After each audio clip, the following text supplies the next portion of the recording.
시청자 여러분, 명절 연휴 잘 시작하셨습니까? 목요일 밤 여수 MBC 뉴스데스크입니다. 추석을 하루 앞두고 마을마다 왁자한 분위기 속에서 전 부치는 냄새가 가득한 하루였습니다. 하지만 바다에는 바람이 거세게 불어서 검은 도둑 먼 바다 섬을 찾은 귀성객들은 발을 동동 굴러야 했습니다. 강서영 기자가 취재했습니다. 노란 전이 팬 위에서 맛있는 소리를 내며 익어갑니다. 추석을 하루 앞둔 오늘 찾아올 가족들을 생각하며 뜨거운 팬 옆에서 구슬땀을 흘립니다. 전이 혹시 타지는 않을까 이리저리 뒤집는 손길이 분주합니다. 어머니가 다 준비해 주셔서 부치는 것만 해서 항상 감사하고 그렇게 생각하고 있어요.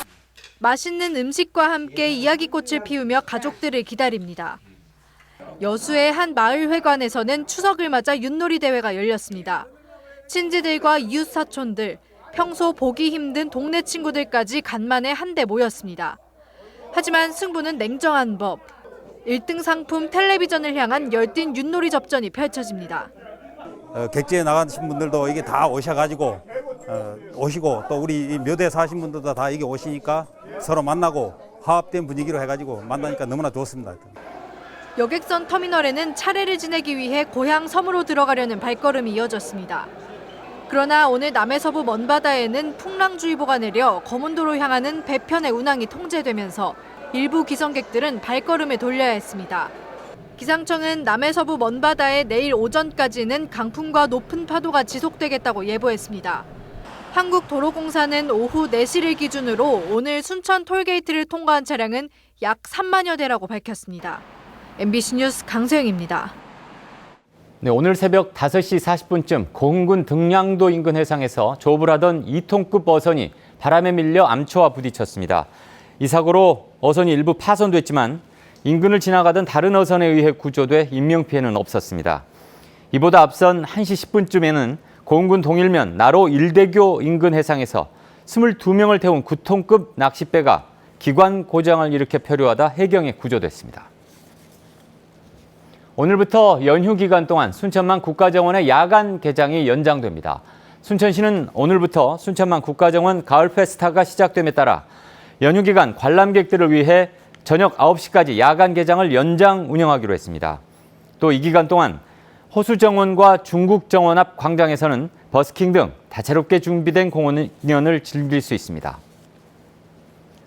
추석 연휴 기간 응급 환자에 대비하기 위해 전남 동부 지역 의료기관도 응급진료 시스템을 유지합니다. 전남 동부 지역 각 지자체는 추석 연휴가 끝나는 오는 15일까지 당직 병의원과 약국, 보건지소를 지정해 운영합니다. 날짜별 당직 의료기관과 구체적인 운영 시간은 지자체 홈페이지나 응급의료 포털 사이트에서 확인이 가능하며 119를 통해서도 안내받을 수 있습니다. 네, 지난 4월 개통한 신안 천사대교가 전국에서 수백만 명이 몰릴 정도로 명물로 자리매김했는데요. 이 다리를 건너 섬으로 들어가면 또 다른 다리들이 기다리고 있습니다. 리포트 보시고 추석 연휴 한 번쯤 들러보셔도 좋을 듯합니다. 문현철 기자입니다. 자운도 둔장해변 앞바다에 떠있는 자그마한 섬 구리도와 고도, 할미도. 해변에서 이들 세 개 섬을 잇는 보행교가 생겼습니다. 전체 다리 길이가 1,004m, 신안의 섬 숫자 1,004개를 상징하고 있습니다. 다리 이름은 무한의 다리.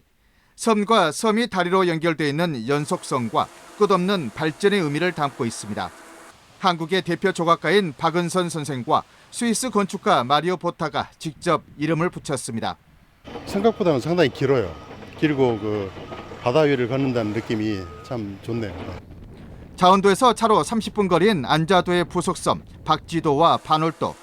이들 섬에도 이색다리가 관광 명소로 인기를 모으고 있습니다. 지난 2008년에 지은 이 보행교는 보랏빛을 뜻하는 퍼플교로 이름을 바꾸고 마을과 주변 건축물도 보랏빛으로 칠했습니다. 퍼플교 이름은 박지도의 풍부한 보라색 꽃과 농작물에서 유래됐습니다. 다리 길이는 1,462m, 왕복하는데 1시간이나 걸리지만 주변 풍광이 뛰어나 걷고 보는 재미가 쏠쏠합니다. 그리고 물이 썼을 때는 바다에 있는 개라든지 짱뚱어 이런 걸 보면서 상당히 신기해합니다. 전국 최초의 복합 해상 교량인 천사대교는 개통 넉 달여 만에 차량이 150만여 대, 관광객 300만여 명이 찾은 신안의 명물로 떠올랐습니다. 그 천사대교를 타고 섬으로 들어가면 무한의 다리와 퍼플교가 색다른 걷기 여행의 감동을 안겨주고 있습니다. MBC 뉴스 문현철입니다. 여수 소재지구에 이어 소라면 중림지구에 환경 친화적 신도심 건설이 가시화되고 있습니다. 여수시는 소라면 중림리에 100만 제곱미터 규모의 자연 친화적 택지를 개발하기로 하고 빠르면 이달 중 실시 계획 승인을 받아 내년 상반기부터 공사에 들어갈 계획입니다. 이번에 개발되는 중림 1지구는 여수 국가산업단지에서 해제되면서 지난 2009년 9월 도시관리 계획이 변경 고시된 지역으로 오는 2024년 준공을 목표로 하고 있습니다. 가을 여행 주간을 맞아 여수 지역의 관광 수용 태세에 대한 총체적인 점검이 이루어집니다. 여수시는 13개 반 32명으로 관광 종합 대책반을 구성해 오는 29일까지 주요 관광지의 시설물 분량이나 불편 사항을 확인하고 고물가, 불친절 행위 등에 대해 종합적인 점검에 나서기로 했습니다.